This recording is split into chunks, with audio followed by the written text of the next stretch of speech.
Gus Nizam, assalamualaikum Gus. Waalaikumsalam warahmatullahi Wah, wabarakatuh. suasana baru, Iya. ya. Alhamdulillah. Suasana baru, Yesus. Tahunnya baru. Tahunnya baru. Oh, jadi.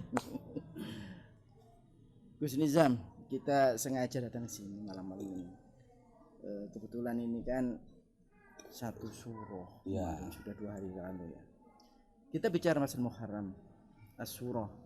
Kalau di Islam tentu kita teringat dengan cerita haru biru dan memilukan tentang Ya. Padang Karbala. Sayyidina Hasan Hussein. Ya. Nah, tapi di sisi lain, kalau di Islam kan, kalau melihat itu kan suatu kepiluan. Ya. Kemudian di dunia Jawa dianggap sesuatu yang sakral. Ya. Nah, saya juga banyak cerita bahwa kenapa Muharram ini kok sampai begitu dimuliakan ya, salah satu bulan dimuliakan. Gimana Gus cerita dari itu, di balik itu Gus? Ya. Muharram sendiri apa Gus? Dari segi bahasa. Arti Muharram itu yang dimuliakan. Oh, yang dimuliakan. Yang dimuliakan.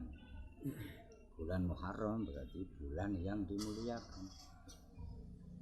Kemudian tentang Asyura sendiri, apakah di kalender Hijriah juga ada Asyura? Asyura itu aslinya bahasa Arab, artinya hari ke-10. Hari ke-10 bulan Muharram. Nah, ada cerita apa di balik ini Gus? Asyura. Kalau sebelumnya Tasu'a, itu hari ke-9. Oke. Di mana di 2 hari itu umat Yahudi, bangsa Yahudi Bani Qainuqa di Madinah waktu zaman Rasulullah itu mengadakan pesta atau merayakannya dengan Syukuran begitu? iya besar-besaran, mangan-mangan enak Mayor. mayor. Kemudian sebagian umat Islam waktu itu yang berdekatan atau bertetangga dengan Yahudi ya turut serta, di samping sebelumnya itu sudah menjadi adat tradisi sebelum Islam datang. Begitu Nabi tahu, loh apa ini, kalian merayakan hari apa? Ini adalah hari raya sesepuh atau nenek moyang kita dulu. Ya jangan, hari raya kita sudah sempurna, sudah selesai, sudah lengkap, yaitu Idul Fitri dan Idul Adha, ditambah 3 hari tasreknya itu. Jadi jangan, justru di hari ini hendaknya kalian, di hari Tasu'a dan Asyura ini hendaknya kalian puasa. Wali anir ya yo, wali anir mayor. Itu sebelum Sayyidina Hasan Hussein dibunuh di Karbala. Ya. Nah, kalau Jawa, Kejawen menggunakan istilah suro itu juga dari kejadian Karbala yang memilukan itu. Jadi artinya kan peringatan satu suro ini ke Jawa itu setelah Islam masuk. Setelah Islam masuk. Setelah Islam masuk, karena istilah suro itu dari Islam.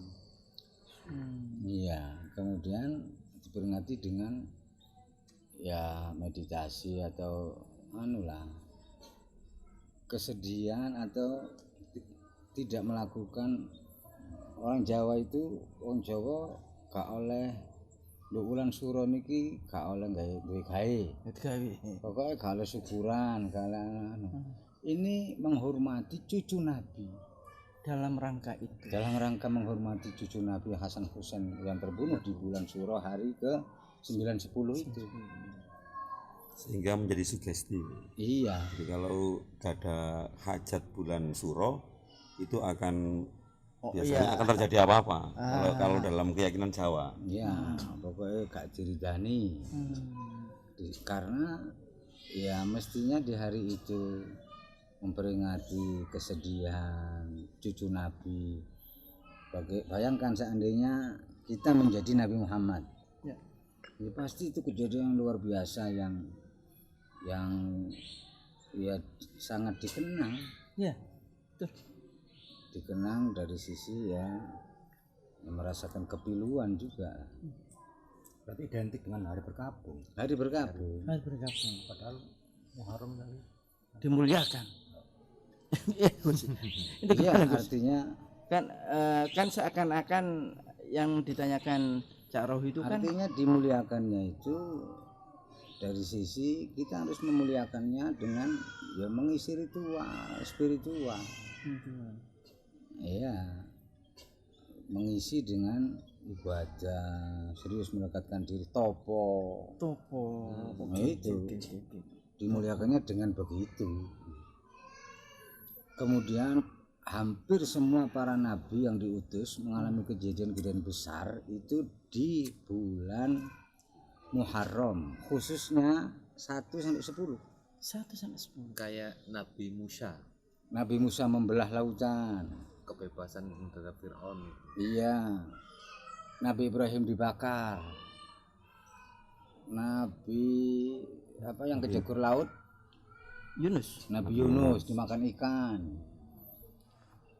Hampir semua kejadian itu di bulan Muharram di mana mereka itu suluk.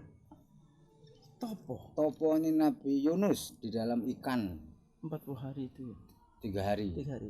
Itu ya di bulan Muharram. Artinya keluarnya Nabi Yunus dari ikan itu di bulan Muharram. kejadian nyemplungin loh Pak. Iya kan Nyem- hanya nyem- 3 hari. Nyemplung Kan? sama tunai. Ya nyemplung terus 3 hari. ikan. 3 hari ke pantai. Nah, kemudian Nabi Yunus sudah putus asa, kemudian ya secara manusiawinya wis dipangan dimplok terus ya apa metune iki. Nah ini kemudian berdoa Rabbana subhanahu yang di Ini kuntul zalim. ya ini kuntum minadh-dhalimin itu. Artinya kalau begitu kan di bulan Asyura ini adalah hari kemenangan. Artinya pertobatan itu banyak dikabulkan di bulan Asyura ini, Gus. Hari Topo Hari atau bulan Tapabrata. Bulan Tirakat atau bulan Topo. Kalau Nabi Muhammad dikasihkan Ramadan sebagai puasa, Itu untuk umat, untuk perayaan bersama-sama. Kalau Muharram ini untuk individu.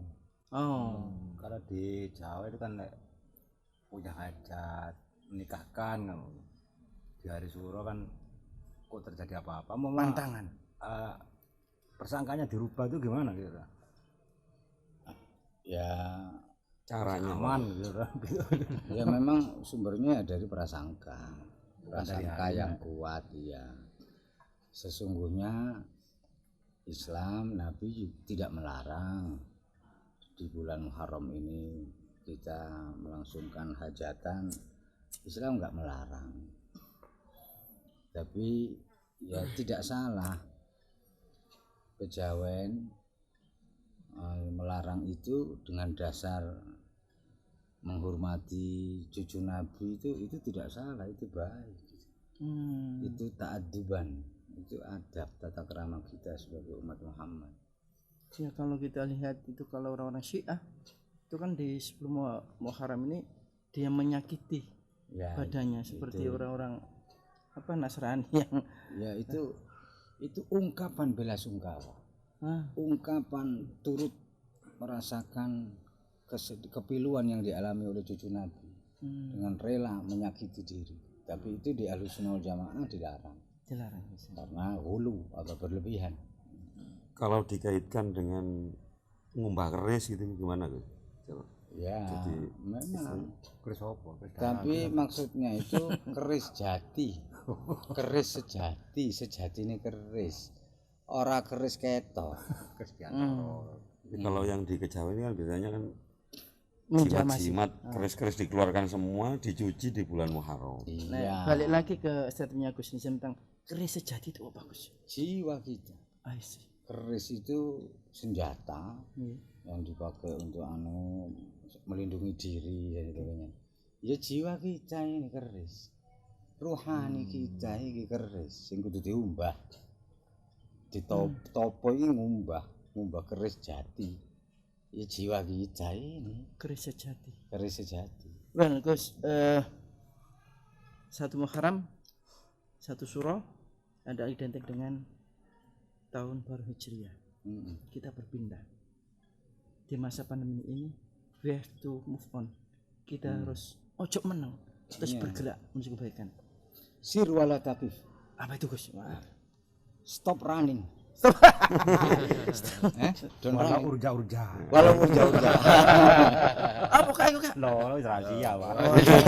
Ceru penonton iku Aduh, jono nyebar lah. Mulai marketingnya metu. Sir berjalanlah malam. Wala taqif dan jangan pernah berhenti.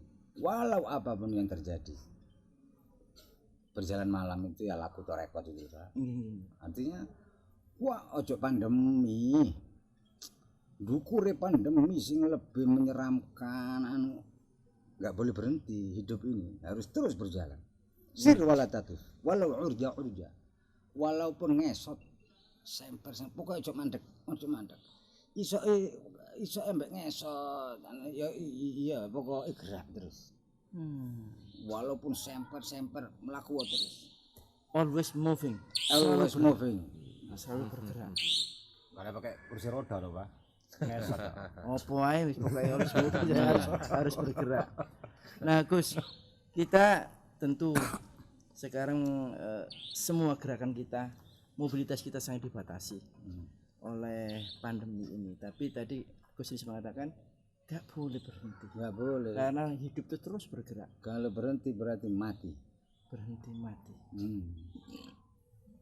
Tergilas oleh zaman, roda zaman. Kalau istilahnya rohu, banyak jalan menuju rohmah. Bukan menuju Roma lah, kita menuju rohmah. Nang Roma yang akeh dalam nang Gusti Allah. Wajar Kali-kali dijerokno dikit. Kalau sebagai salik atau murid yang sudah bermursyid, semakin dibatasi atau semakin keadaan sulit, justru harus dirayakan. Harus juga dirayakan. Iya, itulah hari rayanya murid. Merayakannya dengan semangatnya ditinggikan Untuk keluar dari kesulitan itu. iya, dan terus berjalan tadi itu. Semakin memunculkan apa itu Tantangan. kecerdasan spiritualnya. Iya, Sehingga dari situ banyak inovatif. Iya. tantangan. Jadikan dengan adanya banyak masalah seperti bola, semakin ditekan dia akan semakin meledak nanti. Betul. Jadi Bagi salik sejati banyak masalah itu banyak masalah banyak masalah. harus ditemukan. Nah, cara menemukannya Gus. Cara mana? Cara menemukannya cukup kita jadilah ahli hikmah. Nah, Jadilah pencari hikmah. Ya salik itu pencari hikmah sejati. Dan hikmah itu adanya ya di balik kejadian dan peristiwa yang tidak kita harapkan. Dalam arti luas ya, kesulitan, kesengsaraan, terus pandemi ini ya ini di balik ini semua ini hikmah harus ditemukan. harus ditemukan di balik kegagalan hidup itu. Iya. Iya. Nah, kalau kita melihat dengan kacamata ilahi, robbani, ya kita akan menemukan Tuhan di balik pandemi ini. Betapa segala sesuatunya itu ada yang menentukan, ada yang mentakdirkan. Kita ini betapa tidak bisa apa-apanya kita, Betapa lemahnya betapa lemahnya kita, betapa tak berdayanya kita. dan selalu ada jalan menuju Tuhan. Tidak pernah tidak. Well, Gus, terima kasih atas pencerahannya. Pemirsa, itulah sedikit obrolan dengan Gus Nizam, hikmah di balik bulan Muharram ini, bahwa sesungguhnya tidak sekedar kepiluan padang Karbala, tapi kita harus selalu bergerak, always move on. Tentu banyak jalan menuju Tuhan. Terima kasih. Assalamualaikum warahmatullahi wabarakatuh. Waalaikumsalam warahmatullahi wabarakatuh.